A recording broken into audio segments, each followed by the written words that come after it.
మనము జనార్దను పాలికిచని కౌరవ సభకు అతని చనుమని ప్రార్థించిన మేలు బంధుహిత గురు జనములతో రణముగాక సంప్రీతి యగున్. ఉపప్లావ్యంలో ఉన్నారు కదా పాండవులు, వీరొక భవంతిలో ఉన్నాడు కృష్ణ భగవానుడు.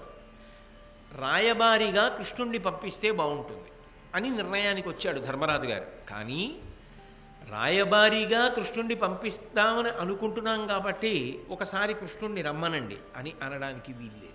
అది ఆయనకి శ్రీకృష్ణుడి పట్ల ఉన్న గౌరవం. ఎంత గౌరవం! ఎలా ఆలోచన చేస్తాడు? అసలు కృష్ణుడికి ఏ స్థాయి ఇచ్చి గౌరవిస్తాడు ధర్మరాజు గారు అన్నది శ్రీకృష్ణ రాయబారంలో స్పష్టంగా అవగతమవుతుంది ధర్మరాజు మనస్సు. అందుకే మర్యాద అన్న 3 అక్షరాలకి వ్యాఖ్యానం చేశాడు. నిజానికి ఆయనని మనం పిలవడం కాదు, మనము జనార్దను పాలికి జని, మనమే జనార్దనుడి దగ్గరికి వెడదాం. కౌరవ సభకు అతని చనుమని ప్రార్థించిన మేలు. సాధారణంగా రాయబారిగా పంపవలసిన వాడిని ఆజ్ఞాపిస్తారు, నువ్వు వెళ్ళని. కృష్ణుణ్ణి రాయబారగా పంపించేటప్పుడు మనం ఆజ్ఞాపించడం కాదు, మనమే ఆయన ఉన్న దగ్గరికి వెడదాం, ప్రార్థన చేద్దాం.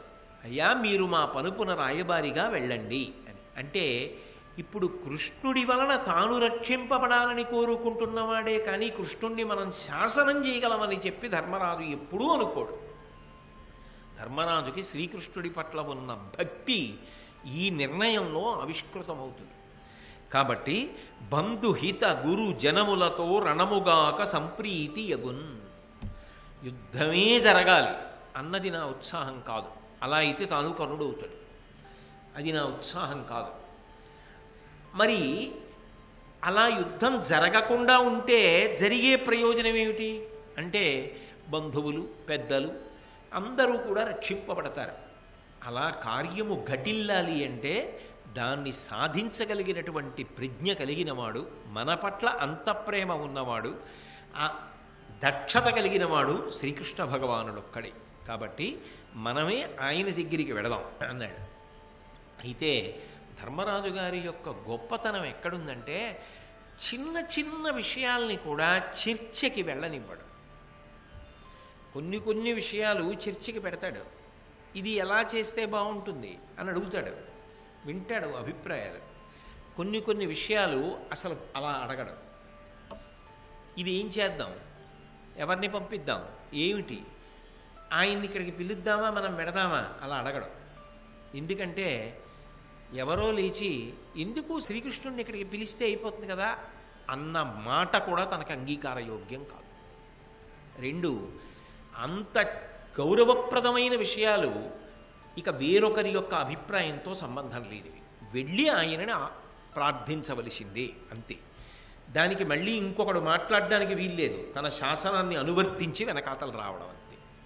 అంటే ఎక్కడ పెత్తనం ఉంచుకోవాలో అక్కడ పెత్తనం ఉంచుకుంటాడు, ఎక్కడ వినాలో అక్కడ వింటాడు, ఎక్కడ తాను శాసనం చేసి కార్యం జరిగేటట్టు చెయ్యాలో అక్కడ తాను శాసనం చేసి నడిపించగలడు వెనక. అది నాయకుడికి ఉండవలసిన లక్షణం. అందుకే పదండి మీ వెనక నేనున్నాను అంటే కాదు, నమ్మడం కష్టం.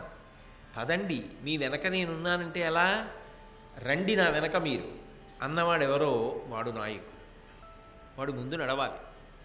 ధర్మరాజు గారు ముందు నడుస్తాడు. ఎవరు చేసింది ఈ నిర్ణయం? ధర్మరాజు గారు చేసిందంతే. కాబట్టి మనం అక్కడికి వెళ్ళి ఆయన్ని ప్రార్థన చేద్దాం. ఇంకొక పేరు కానీ ఇంకొక ప్రస్తావన కానీ ఆయన గౌరవం విషయంలో కానీ ఇక ఎవరి అభిప్రాయంతో సంబంధం లేదు. అంటే ఎక్కడ పెద్దరికాన్ని ఎలా చూపించాలో అక్కడి పెద్దరికాన్ని అలా చూపిస్తాడంతే. ఆ నిర్ణయాలు అలాగే ఉంటాయి. అది ఆ నిర్ణయం చెయ్యగలగడం, అలా నడిపించగలగడం చాలా గొప్ప. నవ్వే చోట నవ్వాలి, ఆడే చోట ఆడాలి, సరదాగా ఉండే చోట సరదాగా ఉండాలి. గౌరవం విషయంలో అంత కఠినంగా అంటే నా ఉద్దేశం అవతల వారి మనసు బాధపడేటట్టు అని కాదు, తాను నిర్ణయం తీసుకొని అమలు చేయగలిగిన శక్తి కలిగిన వాడై ఉండాలి. దీన్ని దాంతో కలపడానికి వీల్లేదు. దీని హద్దు దాంది. సముద్రమే కదా, కెరటాలు వచ్చి మన కాళ్ళు కడిగాయి కదా అని లోకువ చేసి సముద్రాన్ని లోపల కడితే సముద్రం ఒప్పుకోదు. ఆడినప్పుడు ఆడు, సంతోషంగా ఉన్నప్పుడు ఉండు. కుటుంబ మర్యాద అన్న విషయం వచ్చేటప్పటికి కుటుంబ పెద్దగానే నిలబడు.